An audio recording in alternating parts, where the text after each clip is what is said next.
Shalom, Bapak Ibu yang terkasih dalam Kristus, baik Bapak Ibu sekalian yang berada di gedung gereja atau jemaat sekalian yang mengikuti ibadah ini melalui online.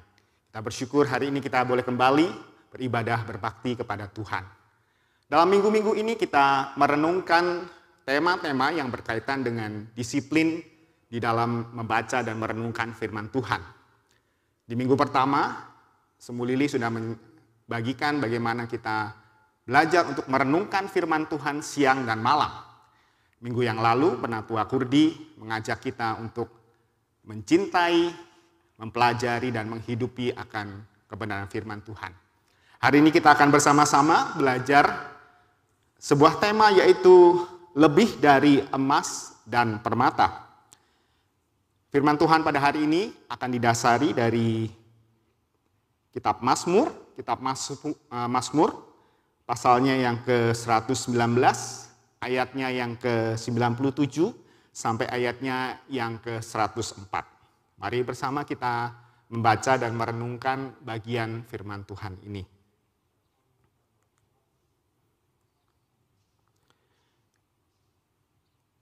Demikianlah Mazmur 119 ayat 97 sampai ayatnya yang ke-104. Betapa ku mencintai Taurat-Mu, aku merenungkannya sepanjang hari. Perintah-Mu membuat aku lebih bijaksana daripada musuh-musuhku, sebab selama-lamanya itu ada padaku. Aku lebih berakal budi daripada semua pengajarku, sebab peringatan-peringatan-Mu ku renungkan.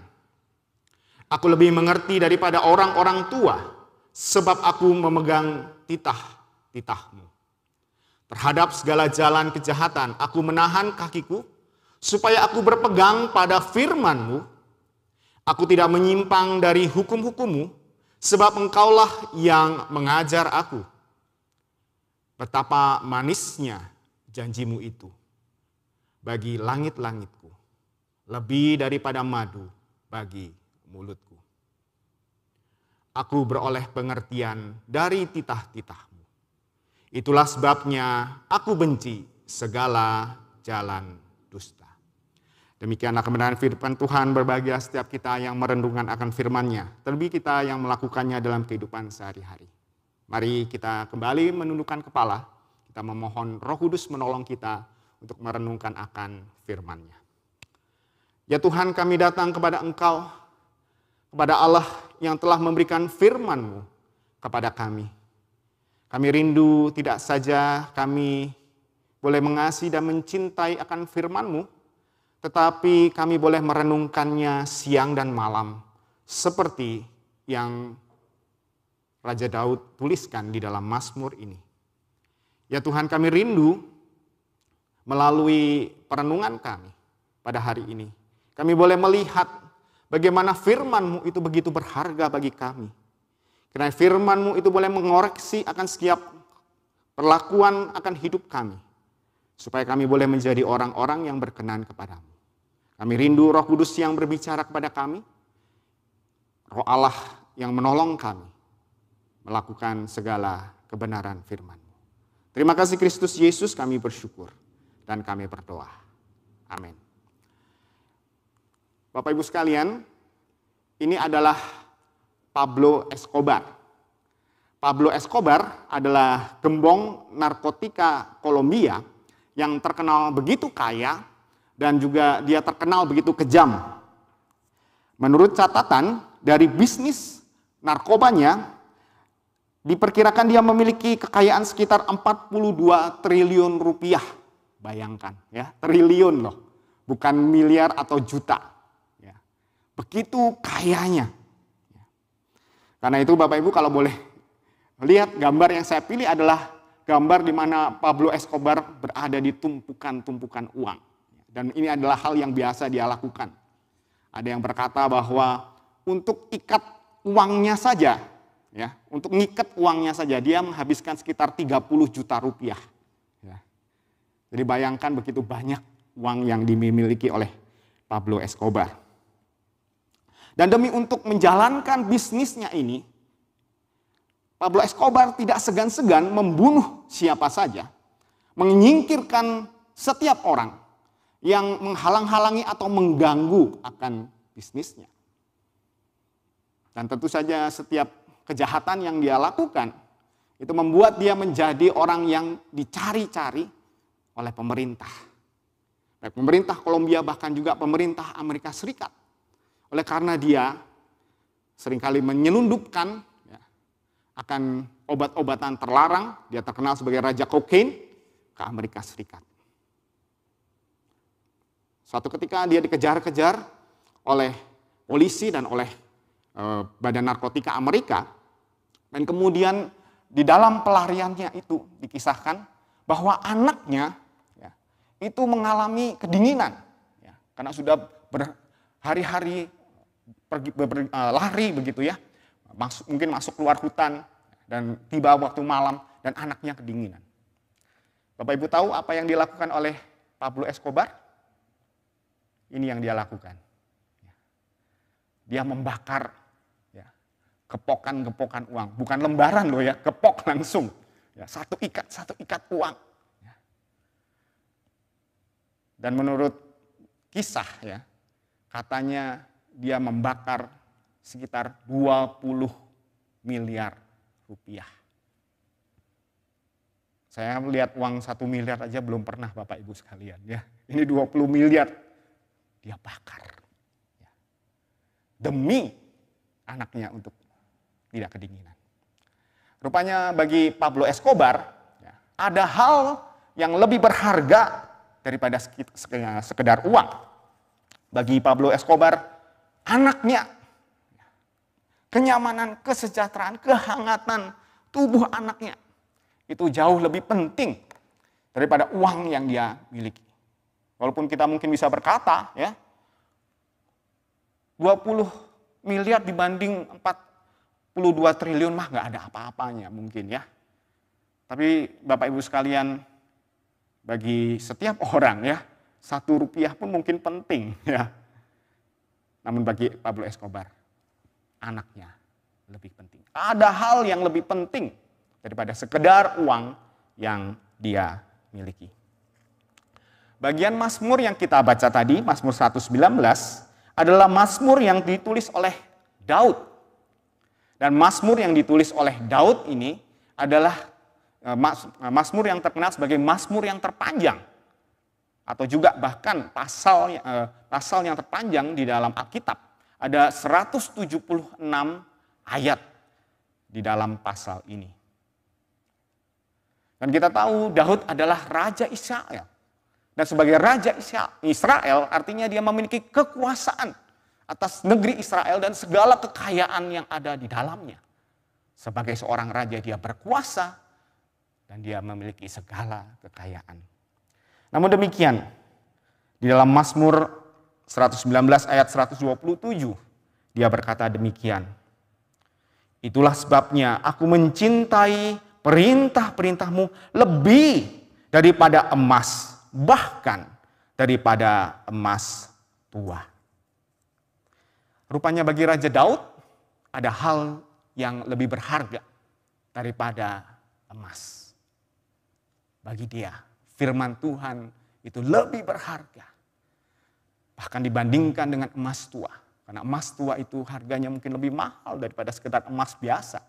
Namun bagi Raja Daud, firman Tuhan itu lebih berharga. Mengapa firman Tuhan begitu berharga bagi Raja Daud?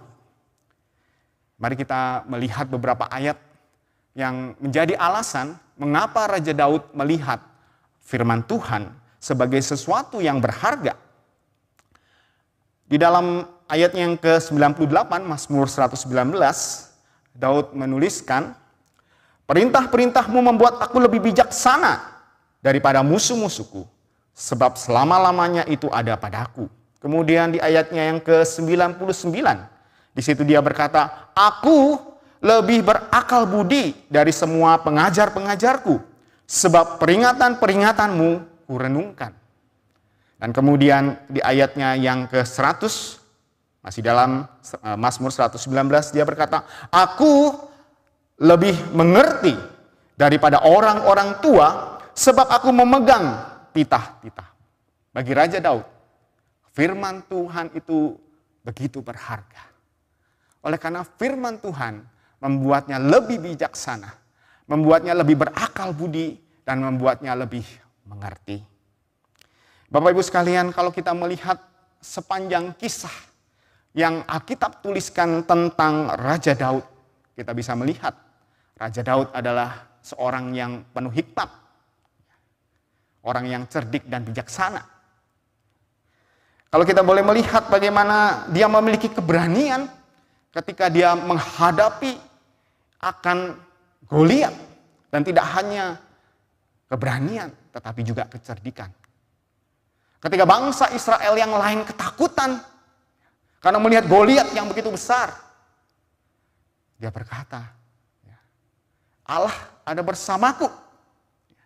Kenapa aku harus takut? Dan dengan cara yang cerdik, sekalipun mungkin peralatannya tidak selengkap Goliat, dia berhasil mengalahkannya.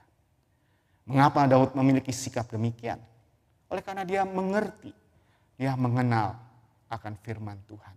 Dia tahu dia memiliki Allah yang perkasa, yang selalu menjaga dan menyertainya. Karena dia merenungkan firman Tuhan siang dan malam.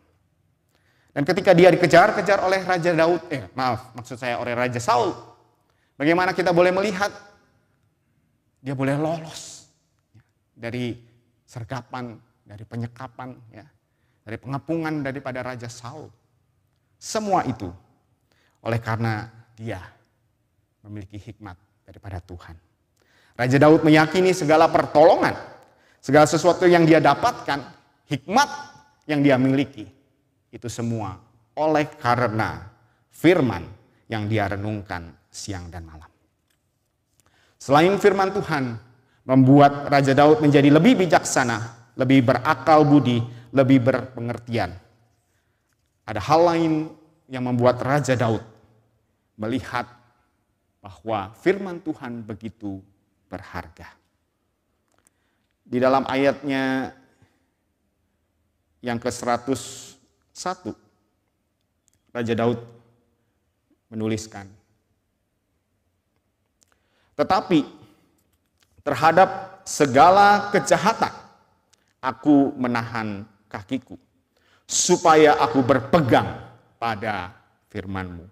Dan kemudian di ayatnya yang ke-104, Mazmur 119, Raja Daud juga berkata, aku beroleh pengertian dari titah-titah-Mu, oleh sebab itulah aku benci jalan dusta. Di ayatnya yang ke-128, Raja Daud berkata, Mazmur 119, itulah sebabnya aku hidup jujur dengan segala titah-titah-Mu. Segala jalan dusta aku benci. Raja Daud melihat firman Tuhan begitu berharga. Oleh karena kebenaran firman Tuhan membuat dia menahan dirinya dari kejahatan dan membuat dia benci atas segala dusta.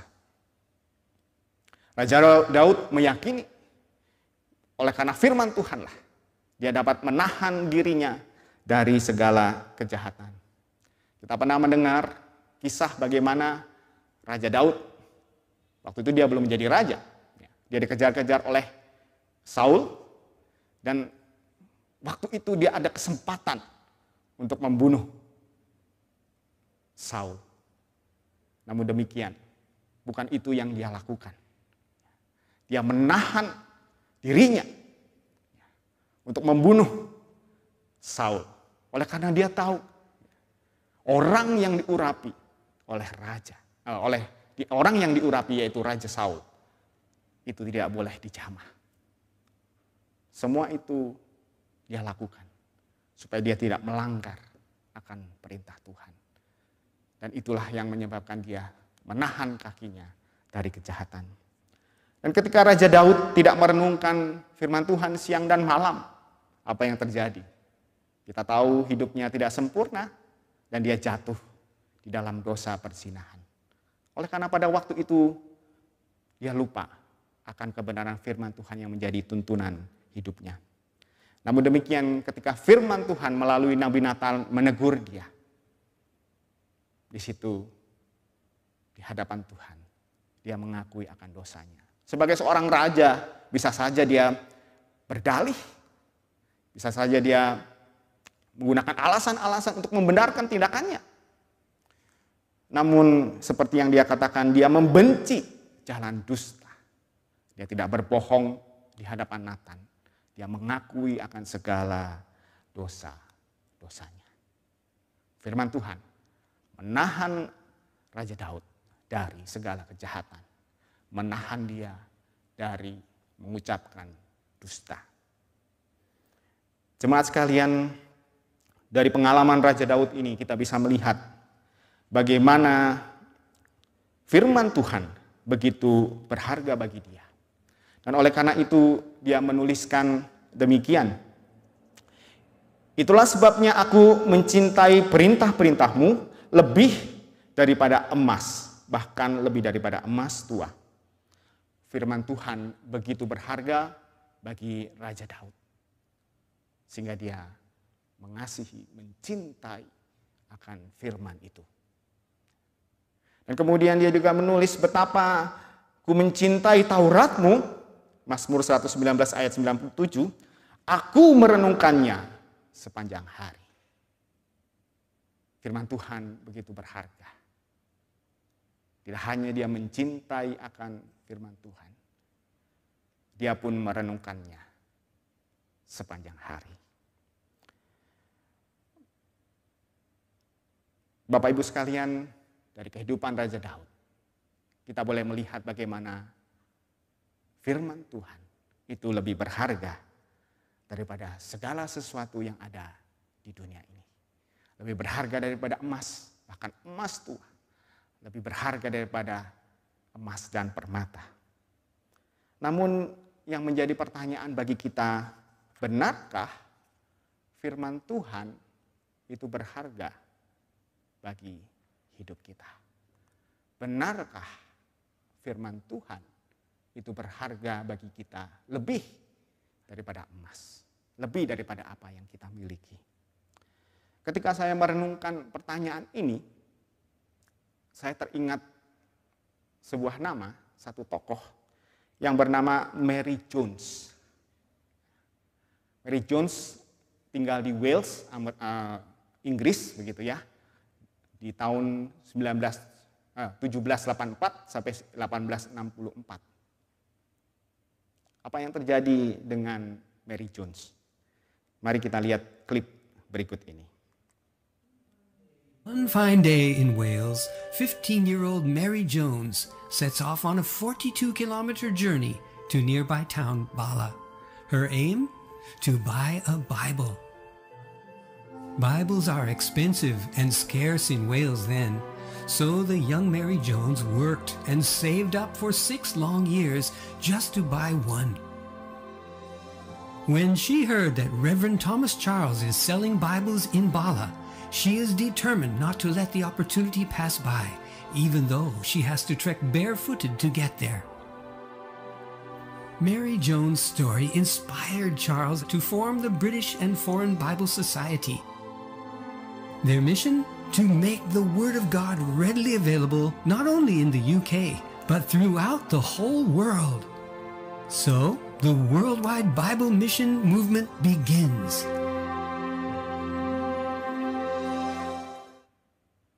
Bapak Ibu sekalian, dari kisah yang kita lihat tadi, kita bisa melihat bagaimana Alkitab begitu berharga bagi Mary Jones. Selama 6 tahun, dia harus menabung. Dia lahir di keluarga yang sederhana, di sebuah pertanian. Oleh karena itu dia harus membantu orang tuanya atau membantu tetangganya untuk mengumpulkan uang, sehingga dia boleh membeli akan sebuah Alkitab. Butuh 6 tahun. Dan kemudian ketika dia mengumpulkan uang selama 6 tahun, untuk membeli Alkitab pada waktu itu, dia harus berjalan sekitar 42 km. Atau jaraknya kurang lebih Bandung Sumedang lah ya. Kalau sekarang kita mungkin enak ya, jalannya sudah rata. Waktu itu dia harus melewati hutan, jalan kecil ya, dan tanpa alas kaki. Coba bayangkan.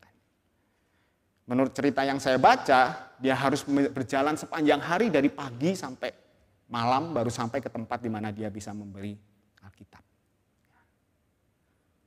Dan Alkitab sangat jarang pada waktu itu sehingga harganya cukup mahal. Bagi Mary Jones, Alkitab begitu berharga sehingga dia harus memperjuangkannya. Dia membelinya setelah menabung 6 tahun dan harus mencapai perjalanan 42 km. Peristiwa ini terjadi 200 tahun yang lalu, kurang lebih. Bagaimana dengan kita saat ini, Bapak Ibu sekalian? Ketika persiapan saya mencoba melihat-lihat ya, secara online. Berapa sih harga Alkitab sekarang? Ya. Saya punya beberapa Alkitab ya. Ini Alkitab yang sering saya pakai untuk berkhotbah karena tulisannya besar, Bapak Ibu sekalian. Ya. Saya sudah lama nggak ke toko buku Kristen, jadi saya nggak tahu harga Alkitab berapa, tetapi ternyata bisa secara online dibeli. Dan harganya, Bapak Ibu bisa lihat di sana. Berapa? 50.000 rupiah. Ini yang paling murah. Ada yang ratusan ribu, bahkan hampir 1 juta. Itu yang lebih besar atau lebih lengkap, ada catatan-catatannya. Tetapi yang paling murah adalah 50.000 rupiah. 50.000 rupiah itu saya hitung-hitung adalah setengah daripada UMR Bandung satu hari. UMR Bandung 1 bulan itu 3,7 juta sekian. Jadi kalau satu hari 100 ribuan, setengahnya 50. Dan ini online. Bapak Ibu nggak perlu jalan, ya. Gojek, Gosen, ya. Oh maaf saya jadi bilang ini ya, boleh ya. Bilang merek ya. Ada yang bisa mengirim ke rumah Bapak Ibu sekalian. Tidak perlu berjalan. Harganya 50.000 rupiah. Dan kalau Bapak Ibu sekalian, anggota jemaat GKI Anugerah yang menerima baptisan, Bapak Ibu akan menerimanya ketika Bapak Ibu dibaptis atau disidi. Kalau Bapak Ibu, ya, Bapak Ibu nggak mungkin menikah ya, anak-anak Bapak Ibu menikah akan mendapat Alkitab lagi, ya, berapa Alkitab yang kita punya di rumah.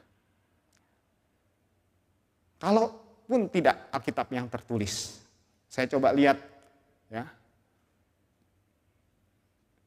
banyak aplikasi-aplikasi online gratis dengan berbagai versi. Dan kemudian Bapak Ibu sekalian, ya, beberapa waktu yang lalu saya dikirimi teman saya, ini namanya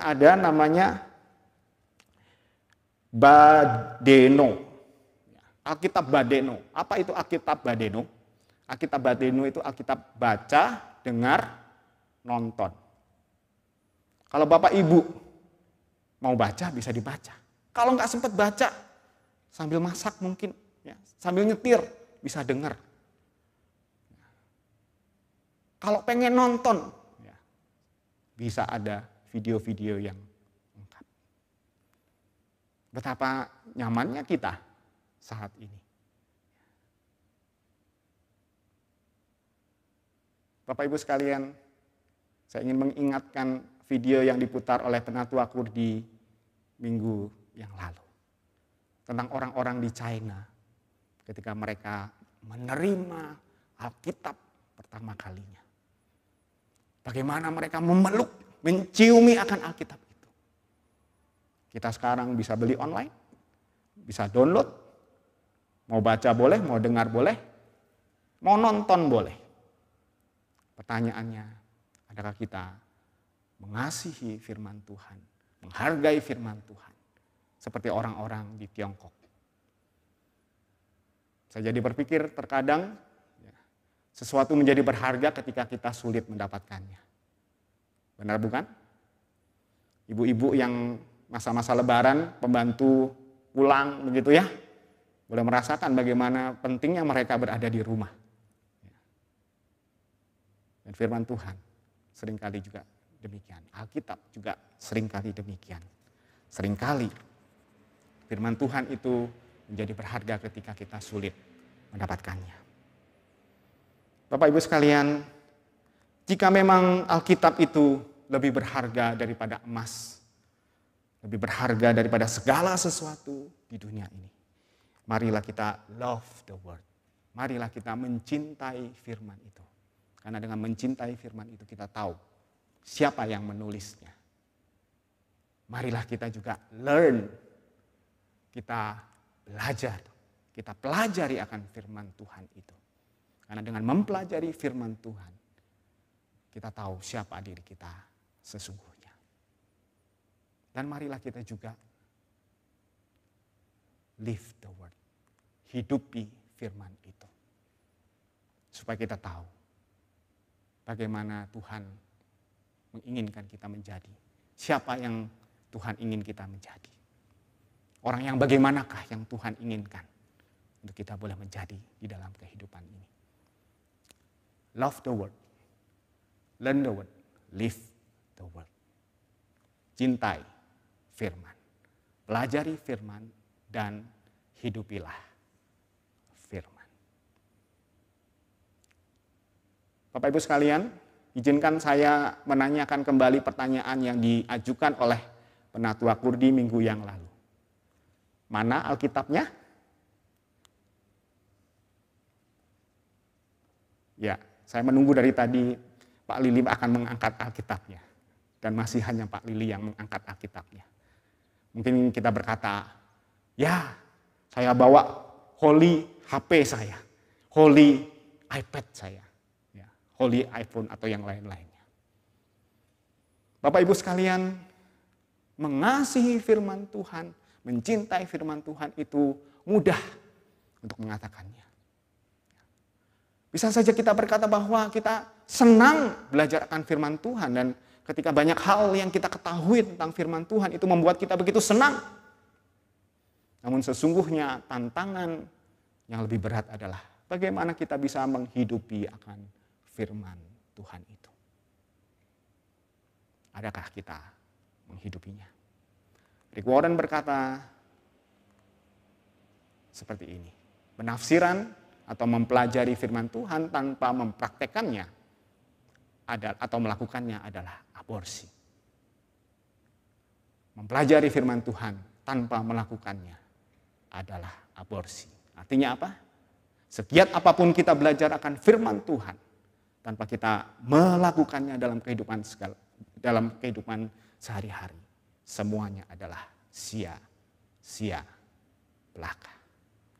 Yakobus mengingatkan kita, tetapi hendaklah kamu menjadi pelaku firman dan bukan hanya pendengar saja. Sebab jika tidak demikian, kamu menipu dirimu sendiri. Bapak Ibu sekalian, jika firman Tuhan itu begitu berharga bagi kehidupan kita sekalian, marilah kita tidak hanya menjadi pendengar saja, tetapi marilah kita menjadi pelaku firman. Amin. Mari kita berdoa. Kami bersyukur kepada Tuhan melalui hamba-Mu Raja Daud. Kembali kami diingatkan. Kembali kami ditunjukkan betapa firman-Mu itu begitu berharga bagi kami. Melebihi emas, melebihi permata segala sesuatu yang ada di dunia ini. Namun Tuhan, Engkau juga menegur kami, mengingatkan kami. Seringkali itu semua hanya ada di dalam pikiran kami saja. Namun kami belum melakukannya di dalam kehidupan kami sehari-hari. Tuhan sudah memberikan kenyamanan bagi kami, kemudahan bagi kami untuk boleh membaca, boleh merenungkan firman Tuhan di mana saja. Namun justru seringkali kami melalaikannya. Hari ini kami diingatkan kembali Tuhan akan keberhargaan daripada firman-Mu. Tolonglah kami ya Tuhan, supaya firman itu sungguh-sungguh menjadi hal yang paling penting dalam kehidupan kami. Jadikan kami tidak hanya pendengar-pendengar firman Tuhan, tetapi jadikanlah kami juga sebagai pelaku firman. Di dalam nama-Mu yang kudus, kami bersyukur dan kami berdoa.